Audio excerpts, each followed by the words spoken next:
This is the first building on the East Bayfront, and therefore a very important first step in establishing a standard for the waterfront. The waterfront, as people generally know, used to be an area for railroads, shipping activity, all kinds of industrial activity, some of which was not very desirable in our present day. And we, along with Waterfront Toronto, want to see that redeveloped into new uses that help our economy, and new uses that help the growth of the city. And so Corus is a really fascinating part of that vision, and I think it fits very well with our whole idea of the waterfront. The site was created from fill at a time when people weren't all that sensitive about the environment. So the nature of the fill material does not support buildings. Building on the waterfront physically is a problem because that's an extension of the natural land base. So the subsoil conditions were hardly conducive to easy foundations. So we had all kinds of problems with finding the right place to put down caissons. There was methane gas and water, so all kinds of technical problems. Because of the water table contamination, we created a whole series of protections, and we've demonstrated how these contaminated sites can be managed and create a safe and healthy environment for the people who work there. Everybody asked for a landmark building. Well, it's the opposite to many kinds of landmark buildings. Some landmark buildings are trying to do this when you can actually do that. That is more complex and novel, and once the novelty wears off, like a joke, you can't tell it twice. So the restraint of this building, its minimalism, its simplicity, is part of the aesthetic, because it's the activities within and around the building that are the critical thing. The test of the building will be how the users enjoy it, and those who pass it by around the building eventually enjoy it. So that experiential question is a hard one to describe in even models or still pictures. It's when it's in life that it really takes on meaning.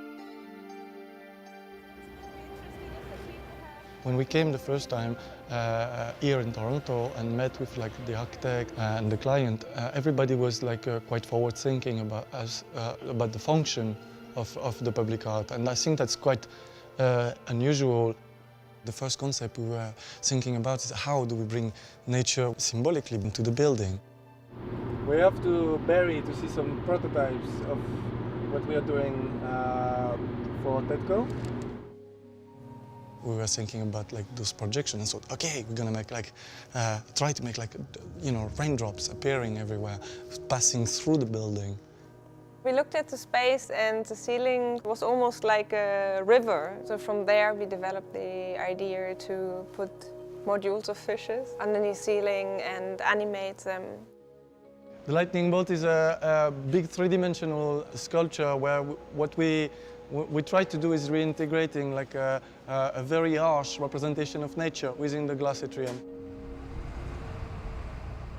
We're going to install a lightning bolt here today from the third floor balcony up to the top of the atrium. This is the most challenging project I've ever worked on. First thing we're going to do is rig these two motors up to the frame and get it up on the bridge. Once it's been bolted to the top of the atrium and anchored to the floor, we will then remove what we call the exoskeleton. That's holding the whole lightning bolt together right now. If we were to lift it right now, it would just bend and break. It's going to be a really cool project. We're really looking forward to the final installation of it.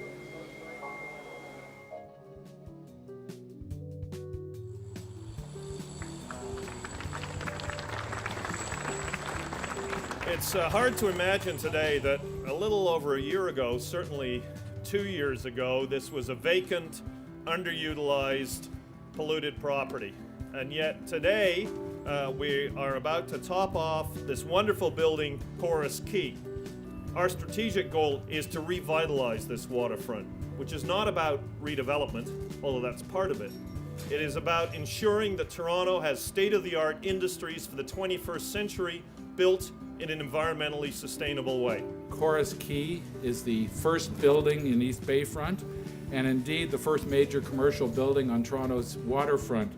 And not only is the building beautiful, it's also very energy efficient and ecologically friendly, with several green roofs, a massive 5-story bio wall, and we will be applying for a LEED Gold certification. I've just been in the build offices for about a month so far.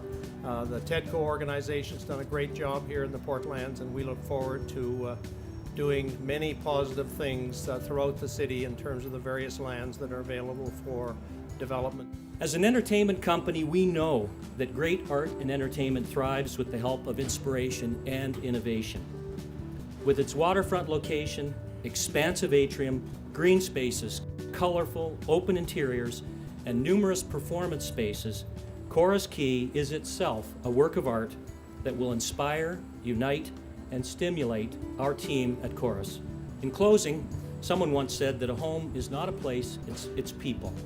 And as we ready to move our people into a new home, we once again offer our thanks and gratitude to all of the people who have played a role in the creation of Corus Quay.